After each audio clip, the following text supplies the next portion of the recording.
a plus B equal to 7 এবং A B equal to 10 হলে A square plus B square plus 3ab এর মান কত? এই ধরনের অঙ্ক আমরা সূত্র ছাড়াই খুব অনায়াসে করে ফেলতে পারি। তো এখানে দেখেন এইটার মান আমাদের যদি বের করতে হয় সেক্ষেত্রে আমাদের এ এবং বির মান জানতে হবে।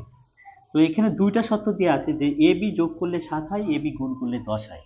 তো এখান থেকে আমরা এ এবং বির মানটা কিভাবে বের করতে পারি দেখেন, কোন কোন সংখ্যা গুণ করলে 10 হয়।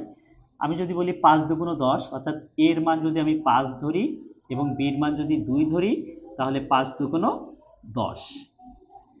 আবার এর মান যদি 5 ধরি এবং বির মান যদি 2 ধরি তাহলে 5 আর 2 7।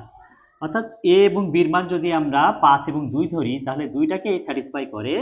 এ আর বি যোগ করলে 7 হচ্ছে, এ বি গুণ করলে 10 হচ্ছে, দুইটাকে স্যাটিসফাই করছে। অর্থাৎ এ এবং বির মান হচ্ছে 5 এবং 2। তাহলে এখানে আমরা এর মান বসাই। এর মান হচ্ছে 5 স্কয়ার যোগ বির মান হচ্ছে 2 স্কয়ার এবং 3ab মানে হচ্ছে 3 গুণ 5 গুণ 2।